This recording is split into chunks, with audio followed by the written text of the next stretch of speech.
Porque, olha, o ministro do Supremo Tribunal Federal, Alexandre de Moraes, simplesmente destituiu ontem os advogados de defesa de Felipe Martins, o ex-assessor internacional de Jair Bolsonaro, naquele caso da suposta tentativa de um golpe de Estado.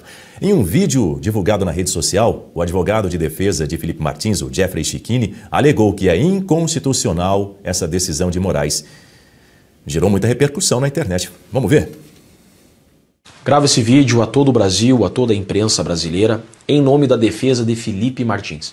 Eu estou no meio de um tribunal do júri, estou de beca ainda, porque advogado sou, e recebo agora a notícia de que o ministro relator da farsa da trama golpista, Alexandre de Moraes, me destituiu da defesa de Felipe Martins. A mim e o meu colega advogado, Dr. Ricardo. Alexandre de Moraes nos excluiu, nos tirou da defesa. Isso é mais uma decisão arbitrária. Então, primeiro, a quem ainda acha que estamos em uma democracia, fica aqui o registro de que em democracias isso não acontece. Quem decide quem será o seu advogado é o acusado. Agora, a imprensa, cuidado, está sendo veiculada informação inverídica. Nós não perdemos o prazo de alegações finais. O despacho do ministro relator é que a defesa teria abusado do poder defensivo. Em democracias, essa acusação não existe. Não há como abusar do poder defensivo. Uma defesa eficaz, efetiva, faz parte do exercício democrático no Estado democrático de direito. E em respeito ao devido processo legal, nós não perdemos o prazo de alegações finais. Pelo contrário, por culpa da acusação, a PGR, que trouxe novos elementos aos autos, violando a lei, violando o devido processo legal, nós apenas juntamos uma petição antes do término do prazo e pedimos a suspensão do prazo das alegações finais, ou então que nos concedessem mais prazos e o desentranhamento desses elementos. Poderia muito bem o ministro decidir da seguinte forma: não concedo mais prazo à defesa, cumpra o prazo já estabelecido. Não, pelo contrário, fez vistas grossas às ilegalidades da PGR, porque deveria ter decidido por tirar esses documentos que a PGR trouxe. Veja, terminada a instrução, terminou a instrução, terminou o prazo para a oitiva das testemunhas, terminou a fase para ouvir testemunhas. Você não pode trazer novos elementos. A PGR, após o término da instrução, Felipe já havia sido interrogado, trouxe novos elementos, ou seja, isso viola o devido processo legal porque não há como exercer contraditório e ampla defesa. O que diz a jurisprudência? Nesse caso, o magistrado tem que retirar esses elementos do processo porque não há como exercer uma ampla defesa. Nós peticionamos dizendo, queremos que esses elementos sejam retirados, caso outro seja entendimento, nos dê mais prazo para apresentar as alegações finais. O ministro, então, decide da seguinte forma: a defesa perdeu o prazo, o que não é verdade, ainda não terminou o nosso prazo, e tirou os advogados, intimando a Defensoria Pública para que venha a defender o Felipe Martins. Isso é aberrante. Primeiro, o ministro trouxe uma jurisprudência de 1956. Disse que poderia me destituir da defesa com base em um julgado do STF de 1956. Acontece que, desde a Constituição de 88, não se pode destituir o advogado de defesa. É o réu que decide quem é o seu advogado. Poderia, em caso muito excepcional, o relator, o ministro Alexandre de Moraes, mandar intimar pessoalmente o Felipe Martins para que o Felipe Martins, no prazo de 10 dias, indicasse nova defesa. Ainda assim, seria muito autoritário. Então, venho publicamente, no meio de um júri, estou no tribunal do júri defendendo um acusado, venho aqui me manifestar publicamente, oficialmente, desse excesso de acusação, dessa arbitrariedade realizada por esse relator que não tem direito de escolher quem vai defender o acusado. Muito bem, Guta Pini na tela, dividindo a tela comigo mais uma vez. Guta Pini, tá aí a fala de Jeffrey Checchini, que é o advogado de defesa de Felipe Martins, o ex-assessor internacional de Jair Bolsonaro. Ele diz aí no vídeo que precisou se ausentar do tribunal do júri, estava atendendo a um outro acusado, estava no meio de um julgamento, precisou se ausentar desse tribunal. E chama a atenção que no final da fala dele, ele deixa muito claro o que disse, inclusive, na petição que foi feita para o ministro do Supremo, Alexandre de Moraes, a respeito desse caso. Ele alega a violação dos princípios do direito de defesa por parte do ministro do Supremo, Alexandre de Moraes, porque vieram outros elementos que a defesa não tinha tido acesso a eles até então.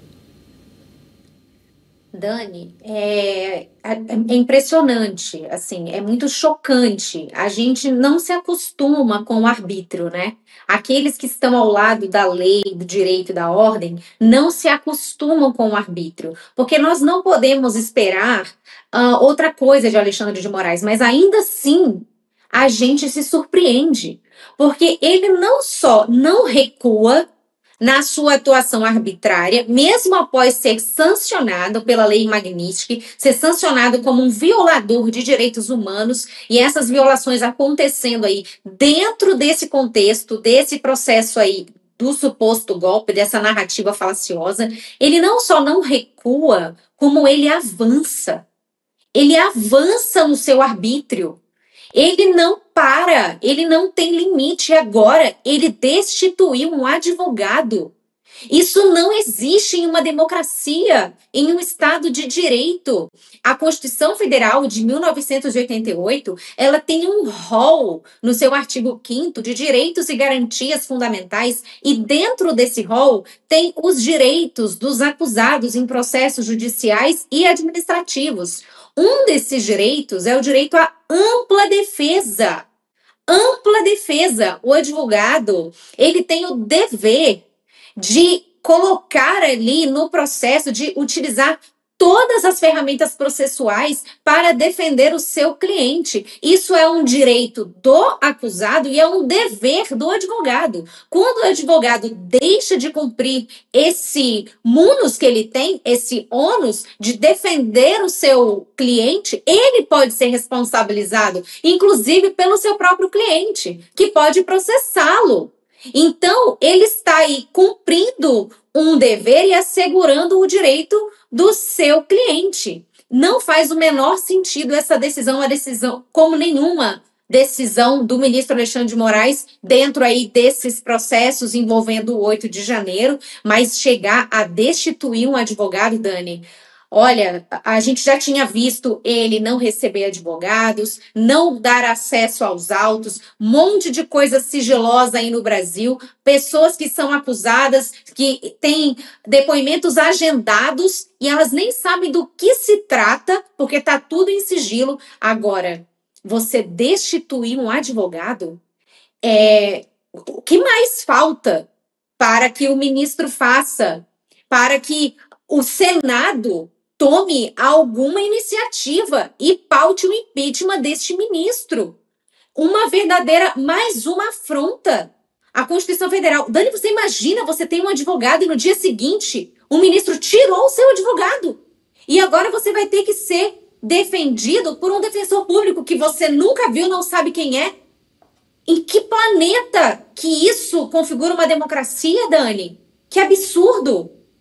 Vou parafrasear um certo político que diz que nunca antes na história desse país, de fato, Guta, aconteceu uma coisa parecida. Você é da área jurídica, pode me confirmar, endossar o que eu tô dizendo. Eu vou pedir à nossa direção para colocar na tela um trecho dessa decisão do ministro do Supremo, Alexandre de Moraes. Está aí na tela. Ele diz: o comportamento das defesas dos réus, é porque ele faz menção também ao caso de Marcelo Câmara, é absolutamente inusitado, configurando inclusive litigância de má-fé. Tem até uma acusação aí, Guta.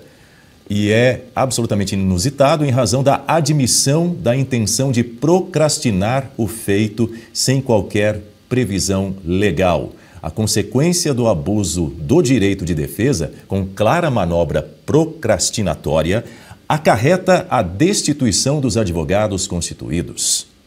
Lembrando, é o que disse o Jeffrey Schichini. Ele faz menção a uma jurisprudência de 1956, Guta. Anterior à Constituição Federal, porque agora, o que nós temos? Como ele mesmo colocou na decisão, se o que ele entende da atuação dos advogados é que foi litigância de má-fé, o que a lei processual coloca como penalidade é uma multa por litigância de má-fé, e não a destituição do advogado. Mas eles estão sempre em busca de embasamento falacioso para conseguir fundamentar as suas decisões. Por exemplo, o inquérito do fim do mundo, que foi aberto lá em 2019 pelo Dias Toffoli, ele não se baseia na Constituição Federal e nem na nossa legislação processual atual, mas sim no regimento interno do Supremo, cujo artigo está lá de antes da Constituição Federal. Ele não se coaduna com a nova ordem democrática do Brasil. E agora, novamente, eles se valem de uma jurisprudência, não é nem uma legislação, Dani, uma jurisprudência, um julgado, na verdade, de 1956, anterior à Constituição, e eles querem aplicar para fatos atuais, agora, depois da Constituição Federal. Isso é um completo absurdo, isso é uma subversão do direito, da ordem jurídica desse país. Dani, cadê a OAB se manifestando sobre isso? Ninguém mais está seguro neste país. Você não pode mais nem garantir que você terá o direito à defesa com o advogado que você escolheu. Que decisão mais pobre de fundamento.